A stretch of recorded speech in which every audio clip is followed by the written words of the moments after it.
The level 180 for second mission target is very challenging. I'm going to show you how I'm doing it, as well as my updated build, so stay tuned. Hey everyone, Derpy here, welcome back with another Battle Pirates video. Right after the bat, you have to go against 6 meteor mortar turrets that are pretty challenging, and this is the reason, one of them, that you need pretty high anti-mortar coverage.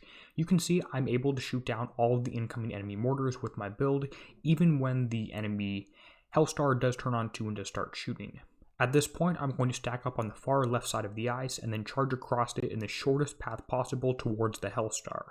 I'm going to try to kill this thing first and move side to side, so potentially the Thunderclap rocket does a little bit less damage, and keep moving. If I do get too close to the Hellstar, I get too close, but that will come with practice here.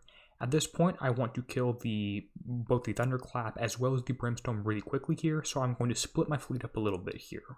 You could probably splash out at least the Thunderclap, not the Brimstone, from killing the Vulture Missile from the outside.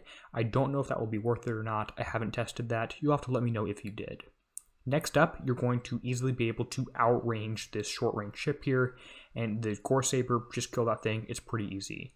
At this point, you're going to move across slowly on this target, killing various different buildings and stuff, splashing out everything. The meteor mortars shouldn't hit you whatsoever, and your anti-mortars are good enough to cover that. You can kill those slowly. Then the Vulture Missile should be primarily blocked by the mountains here, but if a couple do happen to slip through, you do have some evade, as well as a decent amount of anti-missile coverage here.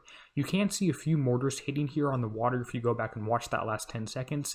It does look like I might need a little bit mortar coverage, but overall I think I'm pretty happy with this thing. At this point, you're seeing that the Hellstar is shooting at me, but I'm shooting down all of its mortars, as well as most of the meteor mortars here, now that they're down to only a few. I'm waiting just outside the range of the Brimstone, and at this point, I'm going to charge forward and kill the Brimstone. I end up unstacking my ships here, because that's helpful whenever anything's doing splash damage. Then I'm going to keep moving them forward right in front of the island. I'm not quite sure if this is the best method. It does mean you're in range of a whole bunch of more of the short-range, less powerful turrets, but the Thunderclap on the right side is being blocked, you can see right here, by that mountain, which is the only way to avoid damage from that thing.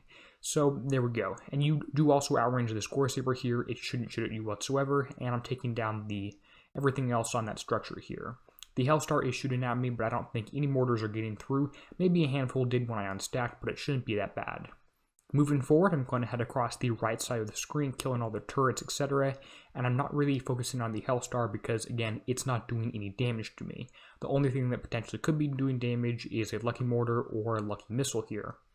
At this point, I'm going to slow down, kill things here, and so far the damage doesn't look horrible until you compare it to a 160 or 170, where you could auto this for like under half the damage I'm taking here. This is a pretty intense target.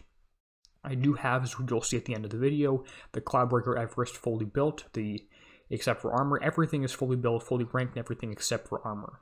At this point, I'm going to move through the ice field here, which is pretty challenging, is pretty mean of a target, directly towards the Brimstone and the bottom of the target here, moving to a position where the mountain will block the Thunderclap. I think that's the best here. Then I'm going to unstack a little bit, so when the Brimstone does hit, it only hopefully does damage to one ship instead of all 4 of them at once. Unfortunately, again, it is putting you in range of everything at the same time, which may or may not be the best option here, and a few mortars might be getting through, a few missiles might be getting through. I can't really tell too well, honestly. But overall, it's not horrible, and I'm doing fairly well here, not taking a tremendous amount of damage, shooting at most things. Even with a pretty high damage build, pretty high reload building damage build, it is taking a long time to shoot everything down here.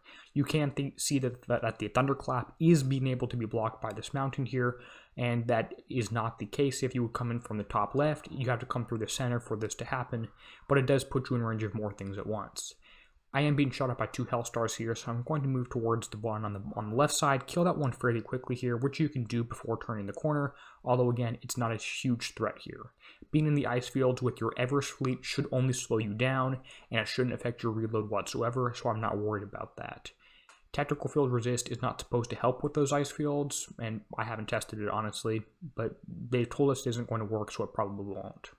You'll see that I'm not using a crew here, and I'm also not using a pinch. A pinch potentially on the first 2 heavy turrets, both of them right at once, is what I would probably say is the most helpful option here. And but given the sheer number of heavy turrets, it's not really going to help out that much. If I were to put on a crew, I would lean towards saying a Steelheads crew, although something like a Creeping Death crew, Molotov Maintenance crew might also be helpful in this target here.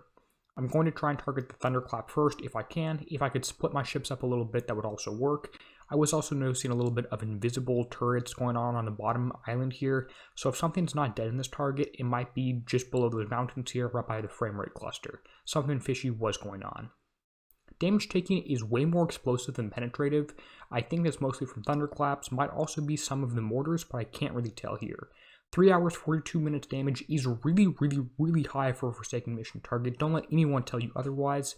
The build I'm using here is the same on the back 4 ships as a Ascension Immortal System K2 damage dealing ship, and then the flagship is a super projectile speed anti-mortar ship. This is the build I'm pretty happy with. I'm going to stick with for now, at least until armor or new target, new information is released. Anyway, I hope this video was helpful. If you have questions on my build, the target, the video, go ahead and put them down in the comment below. I do these videos to help you. And a huge thank you to everyone who supports me by being a channel member. You make these videos possible. And as always, this is Derpy signing out, helping you be a better pirate.